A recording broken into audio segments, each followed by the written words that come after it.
And this is Killer Kyle, and welcome to Wheels of Fury.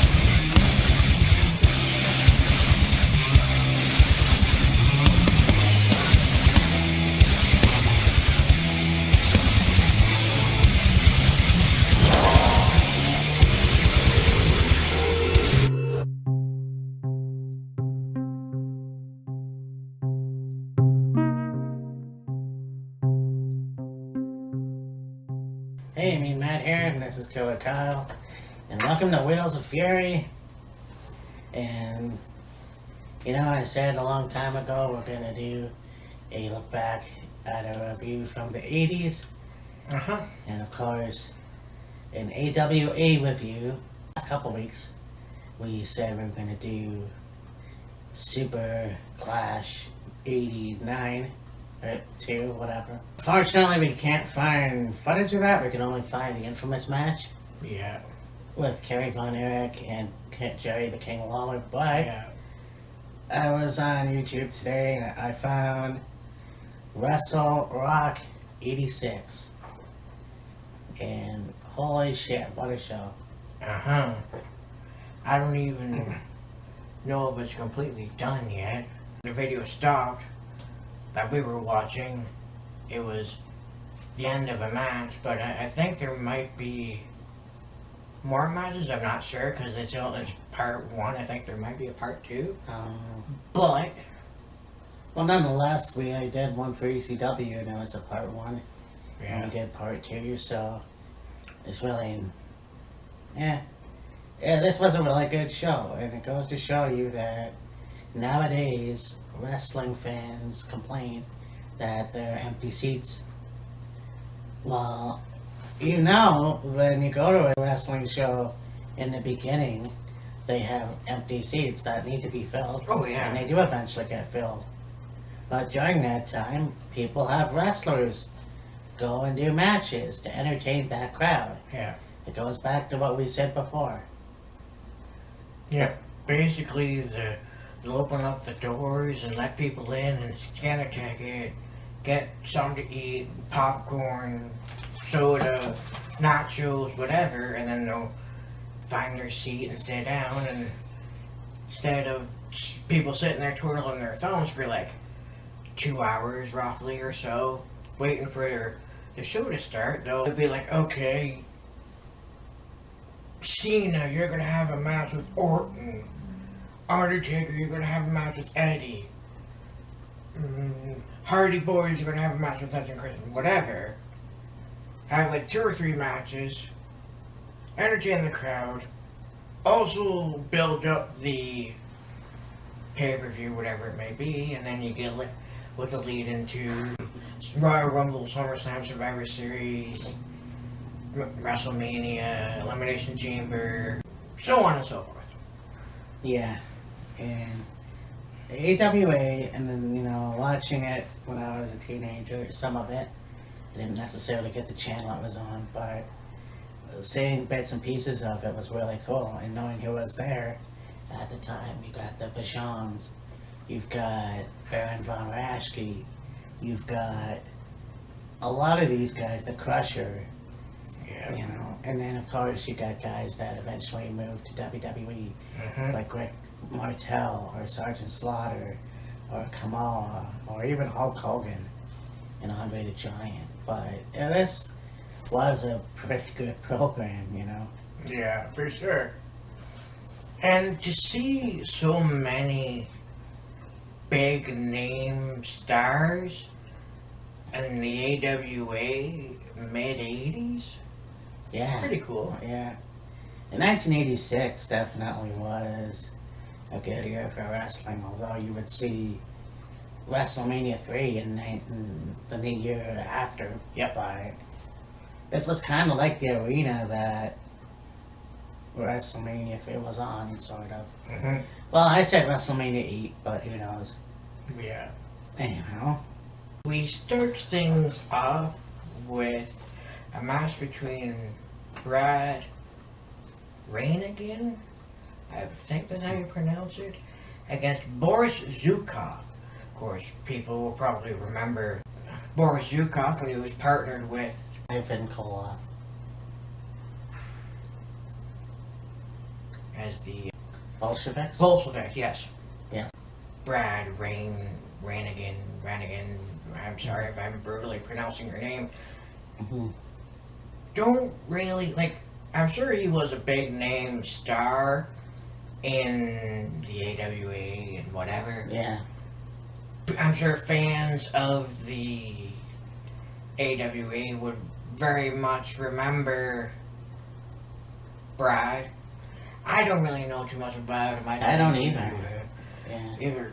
And, you know, Boris Zukov had, I'm sure, a pretty good singles career. And I didn't much care for the little... tuft on the back of his head. Yeah. And then, of course, the Bolsheviks and all that other stuff. This was a pretty good match.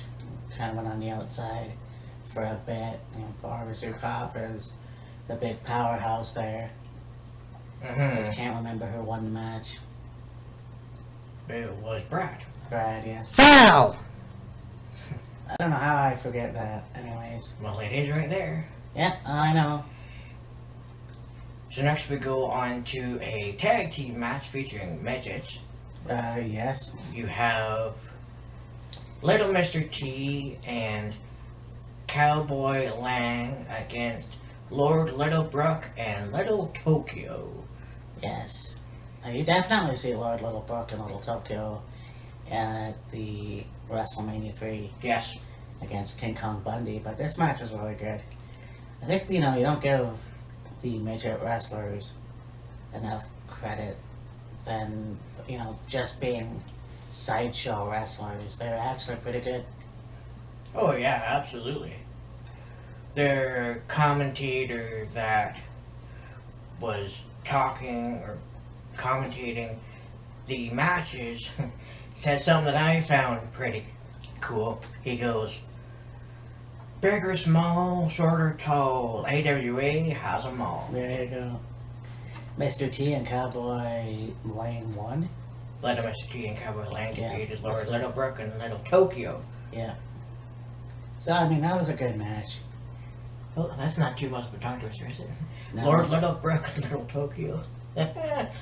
Anyway, next we go on to match with Colonel De Beers against Yes. one of the biggest Native American wrestling legends that I can think of. Wahoo McDaniel. Wahoo McDaniels. Yeah.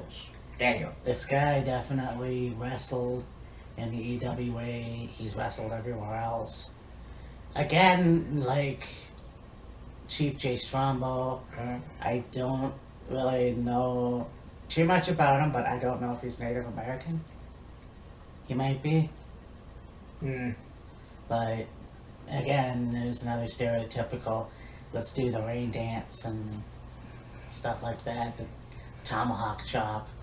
Well, I mean, they did say he was from, well, they say he was from Oklahoma, but I mean, that doesn't really say too much. But I'm sure wrestling historians may know more about that than we do. Nevertheless, Colonel De Beers defeated Wahoo by disqualification. Like, I don't, going back to Wahoo McDaniel, I don't remember a lot offhand, but I'm pretty sure I've seen a few matches. I definitely know the name, for sure. Yes. And now we go on to a tag team match with Pretty Boy Buddy Rose and Party Boy Doug Summers Yes. against the Midnight Rockers. Yes. Of course, would later go on and just be called the Rockers, with Shawn Michaels and Marty Jannetty. Yes. And it's interesting, too, because you had Sherry Martel manage Playboy Buddy Rose and Party Boy Doug Summers. And then, of course, later on down the road, she would actually manage the Midnight Rockers before disbanding, going to WWE, managing DiBiase. Well, first Macho King, then DiBiase, and then go back to Shawn Michaels and leaving the WWE. And in any case, yeah, this was a really good match. I forgot how awesome Playboy Buddy Rose was. Yeah, that was quite the tag team. Don't know too much about Summers and Rose outside of the AWA, but I mean, yeah, hell of a tag team. Yeah, pretty well. Doug Summers and Buddy Rose picked up the victory in this one. Yes, for sure. And we go on now to a match featuring Tiger Mask and Buck. Yes, Buck Zuma, the rocker. And it's like, there was really no entrance music No. at that point, but he comes to the ring with the boombox, the classic 80s radio. There must have been music coming out of it because I don't know where else the music would be. I mean, it just seemed loud enough for everyone to hear. Apparently. And Tiger Mask did pick up the victory in this Yeah. one. Exactly. And so now we go on to another tag team match featuring two really, really good guys, Barry Windham and Mike Rotundo, Yes, against the Fabulous Ones, the team of Stan Lane and Steve Kern. that's right. Yes, the Fabulous. So we talked about the Fabulous Ones in the video we did. And yeah, they definitely, for some reason, I was getting them confused with the Midnight Express. But Yeah. it's Bobby Eaton But yeah. and Stan Lane. But yeah, I mean, definitely look at a young Mike Rotundo and Barry Windham and how good they were back then. And I did Oh mention yeah. that they were the actual first wrestlers to use Real American. Yes. So, by Rick Derringer. Yeah. Rick Derringer's Real American, and then they also used Bruce Springsteen's Yeah, Born in the USA. But this was a really good match too. Again, I know we're not really going into full detail of it, but I know that this was a really good, like, they're both very talented. They both went on to do amazing careers in the wrestling business. Like, I know seeing IRS and then, Barry Windham going off to WCW and then becoming one of the Blackjacks with Bradshaw. The new Black The new Jacks. Blackjacks. But this was a good match. And obviously Stan Lane did his commentary in the WWF and stuff like that. So this was cool. And of course, we've mentioned it quite a few times, but Windham and Rotundo are related. Yes, they created Bray Wyatt. Wow, so Yeah, basically. Anyways, Windham and Rotundo picked up the victory in this match. yeah. Then we go on to the match featuring Giant Bubba Oh, and Bulldog Bob Brown. two hosses. Well, hosses in their own right, I guess. Yeah. I mean, I used to watch on YouTube All Japan Wrestling and New Japan Wrestling as well, but All Japan, and seeing matches with Giant Bubba, like, wow, this guy definitely was one of the best wrestlers in his. He was basically like a Japanese Andre the Giant, Oh yeah, absolutely. you know. I mean, 7'4", 316 pounds. Okay, he wasn't as big as Andre was, Yeah, but still a pretty big man, especially for Japanese standard. yeah. And you had Bulldog try to chop him down, and Bubba's laughing his ass off. One thing I will say is Bubba, very good wrestler, not really the smoothest guy in the ring, No. which sure really isn't his fault, but at the same time it's like, okay, he's slow, he's methodical, he has his set moves, Yeah, and it's kind of like Giant Baba is kind of the effect of like Psycho Sid or Kevin Nash, only in the aspect of they are really good.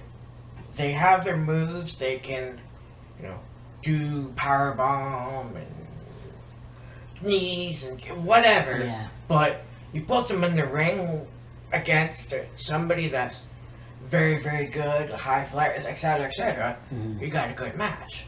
Yeah. Yeah, and I think, Bubba tried to do a few wrestling holds on the mat.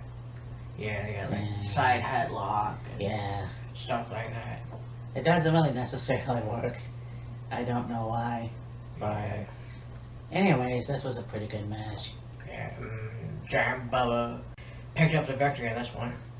Then you go on to a match you could basically say was a battle of the big name brands back in the 80s.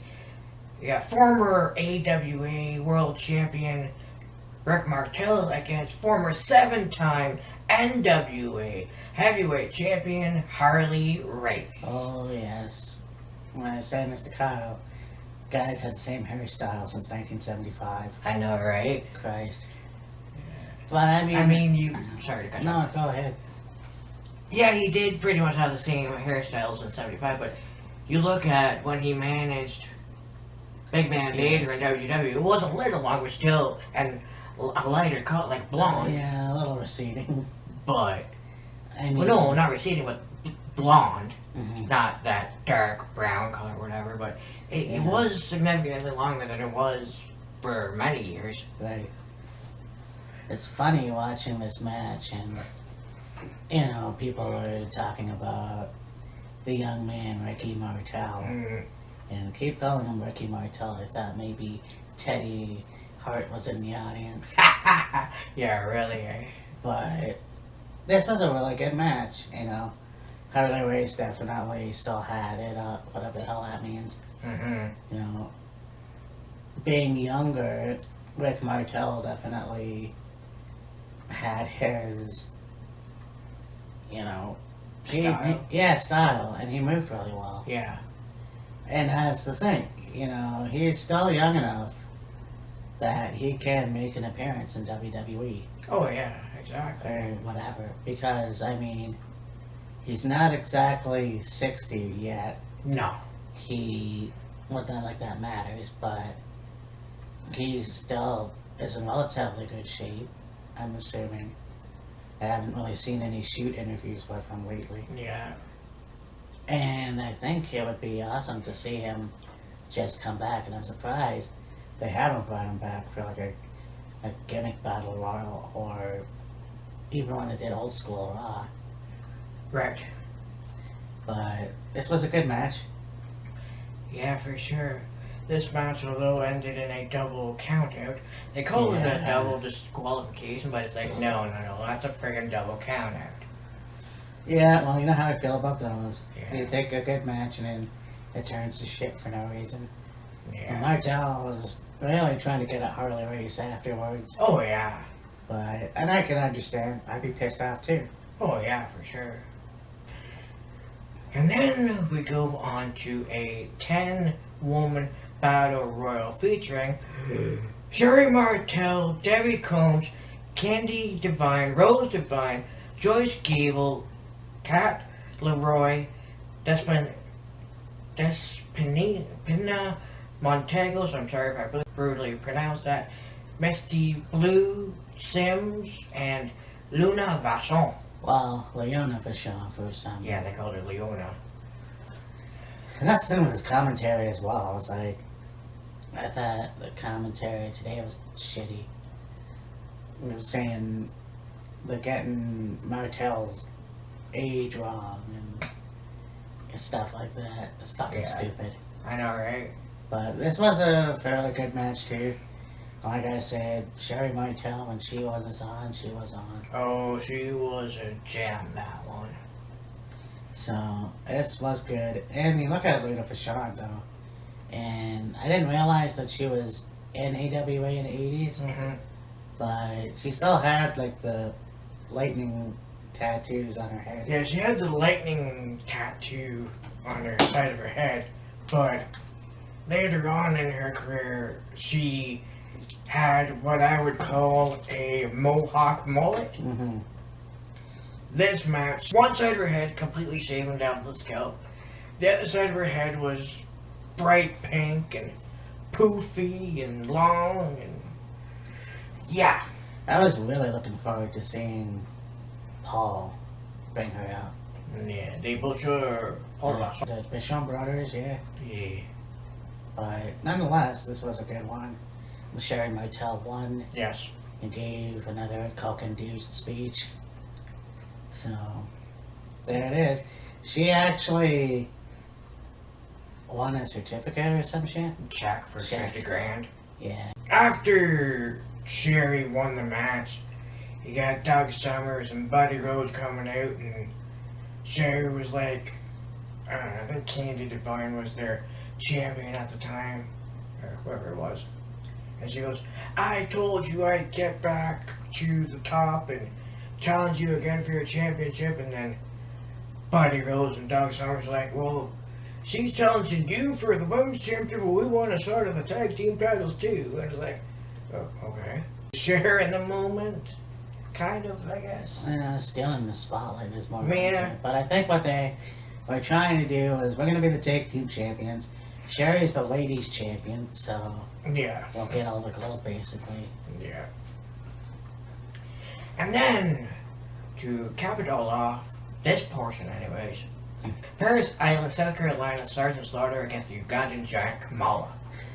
And so when you see Kamala, you see when he wrestled in AWA and Mid-South Wrestling, and you go, and I don't know where they get their makeup ideas from, but Yeah, exactly. it was kind of a lot different than WWE at the time.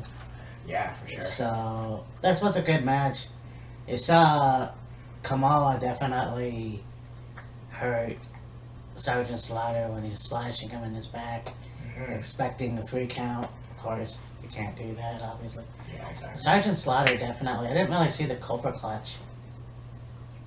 Or attempt to do the Cobra Clutch. He attempted it once, but then I think Kamala shrugged him off. Yeah. And then Skandor Akbar, which is another fairly big name in the wrestling business, was Yes. in Texas with USWA. He had the Devastation Incorporated. He Yes. was managing Kamala at this point, and he grabs Sarge, and Kamala comes running across, and Sarge gets out of the way, and Kamala clobbers Skandor, and yeah. Yeah. So, anyways, that was another disqualification that was disappointing Mm-hmm. to close out the show. Yeah. You know, and then that is what it is. But I mean, you don't pay that much to see that shit. No. Please, fucking restart the match. Restart the fucking match, because I'm not gonna sit there. I'm not gonna spend 100, whatever it is, to look at a fucking DQ. And you do it all the fucking time. I'm out here watching Fyter Fest. And there was one disqualification that really didn't need to happen. Because it was a really good match. Mm-hmm. Oh no, it wasn't a disqualification. It was Cody Rhodes, and Yeah. yeah, it was the time right now. Why? Yeah. What's wrong with sudden death overtime? Yeah. And I honestly believe that's why they quit putting time limits on matches. Yeah, it's just stupid. Like, back in the 70s and maybe the early part of the 80s, they put time limits on matches, but I don't really think it's because there was a curfew that they had to be done by the curfew or whatever.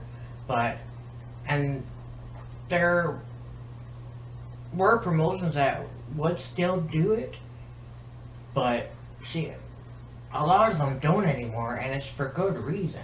Yeah, You don't have instances like that. no, exactly. Don't have time run out and then, oh, this match is a draw and all this other stuff.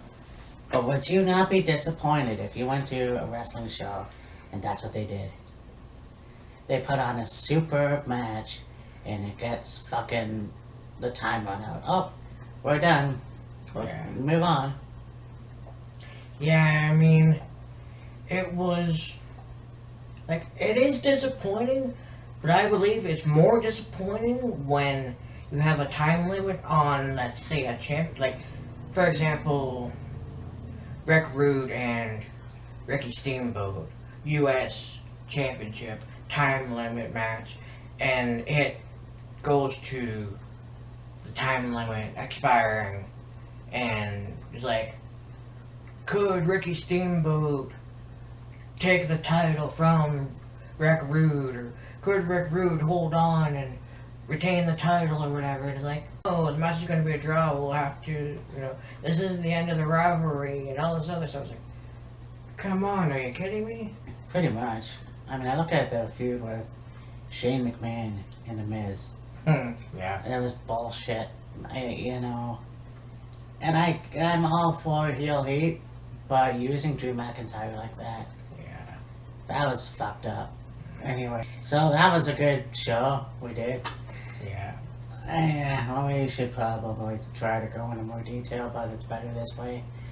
I mean, it's not that we don't care, it's just I have a problem. Short memory. Not short memory, it's just hard to retain a lot. Yeah. So I guess writing things down would be best. But How many times have we said that one? yeah, I got it. let me get my list. Yeah, exactly. But anyways, we did it. So yeah. Anyway, so next week is gonna be Extreme Rules, and we're gonna do that. That's gonna be awesome. I'm sure. The next AEW pay-per-view, what's the name of it? Fight for the Fallen? Fight for the Fallen. And I'm not quite sure when that is. I believe, well, when they had the Fighter Fest, like I watched a Cultaholic live stream of Fighter Fest, and when it ended, they said that it was going to be in 2 weeks. Okay, So, more than likely after Extreme Rules. Okay, so next week we're gonna do Extreme Rules. Week after that we could do Fight for the Fallen. Right. Now I was watching Ring of Honor. Oh, actually that's probably past now. Best in the world. I think so. Or it's coming up shortly. I'll look it up. Yeah. And we'll see. And we'll look forward to doing more of these things and Uh-huh. look more forward to ideas, I guess. Mm-hmm. So for me, Matt, this is Killer Kyle. And anything you want to say before we leave? Well,